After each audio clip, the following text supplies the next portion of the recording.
Assalamualaikum warahmatullahi wabarakatuh, bapak-bapak, ibu-ibu, dan teman-teman semuanya. Hari ini saya melihat banyak anak bermain sepeda.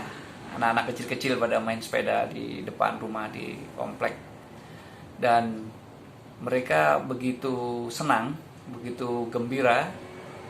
Padahal ya usianya TK, ada yang masih 3 tahun begitu. Dan rasa senang itu pasti terbangkitkan oleh sesuatu yang memacu indera-inderanya, indera-indera yang ada pada tubuhnya. Dan indera yang banyak itu mulai dari penglihatan, pendengaran, gerakan, rasa, meraba, dan sebagainya, itu ternyata sangat efektif membuat anak-anak gembira. Sehingga seringkali kita lihat anak-anak ketika belajar, ketika waktunya bermain, wah, itu saat yang paling ditunggu.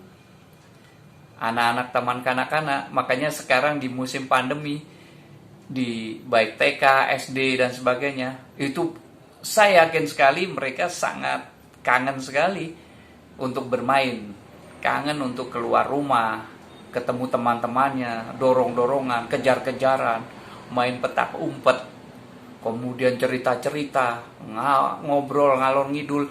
Dan anak-anak suka seperti itu. Anak-anak suka berekspresi, anak-anak suka mengungkapkan ide-ide, kreativitas-kreativitas dan sebagainya. Sehingga anak-anak dalam bermain itu sangat berbeda dengan orang dewasa. Anak-anak kalau bermain itu sangat serius ketika bermain. Mereka tidak pernah main-main dengan bermain mereka.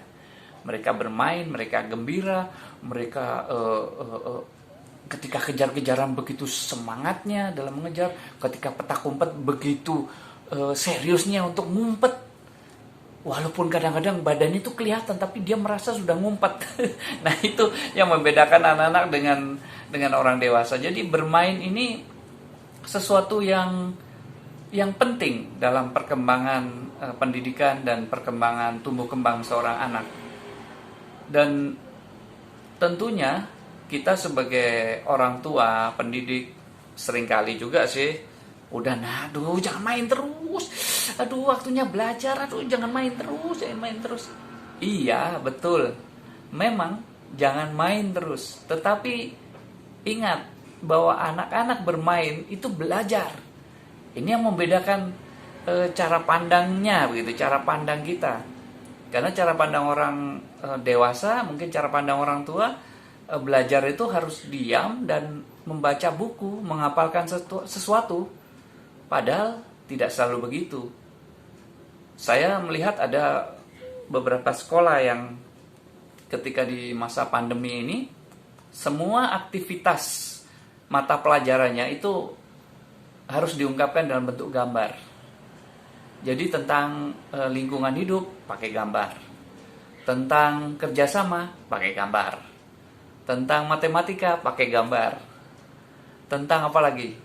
Tentang biologi, apalagi ya, sains begitu, pakai gambar. Sehingga semua itu mudah difahami. Dan itu adalah proses belajar yang bisa dilakukan melalui gambar. Jadi tidak selalu harus dalam konteks teks dan dibaca. Ini prinsip sekali, karena anak-anak itu dalam belajar itu mengoptimalkan seluruh inderanya. Ini ada penelitian bahwa ahli itu meneliti bahwa anak-anak yang kurang bermain itu 30% otaknya itu kurang optimal ketika kurang bermain.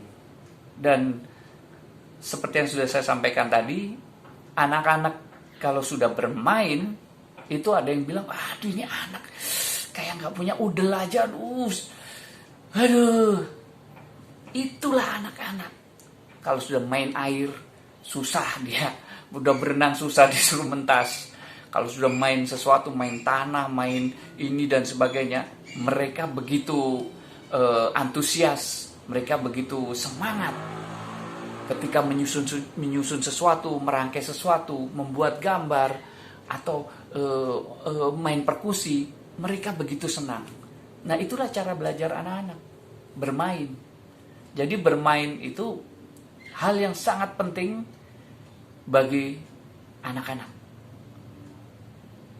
Tak beda dengan orang dewasa. Makanya seringkali ketika ada aktivitas yang berbasis gerak, itu orang dewasa pasti senang. Sama sebenarnya.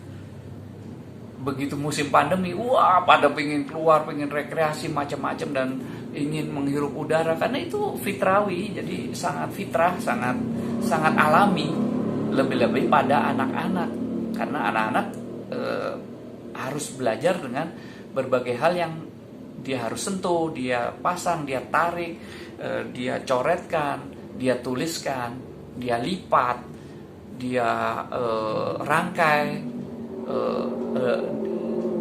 Dia bikin sesuatu dengan menempelkan, dengan menggunting, merajut dan sebagainya. Jadi bermain sangat sederhana.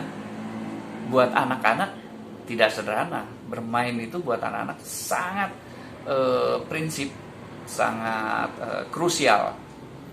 Maka kita sebagai orang tua, pendidik perlu memberikan ruang berimajinasi, ruang berkreasi, ruang bermain, agar tak sekadar knowing-nya berkembang, tapi juga being. Tak sekadar teach, tapi juga touch. Not only teach, but also touch. Anak-anak akan sehat tumbuh, bersosialisasi, saling menghargai, saling kerjasama, saling menunjukkan kemampuan-kemampuan, potensi-potensinya, dan bermain itu kuncinya.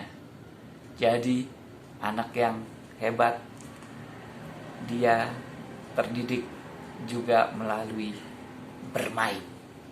Kita ketemu lagi, insya Allah, next dengan materi yang lain. Semoga bermanfaat. Salam Parent Teach.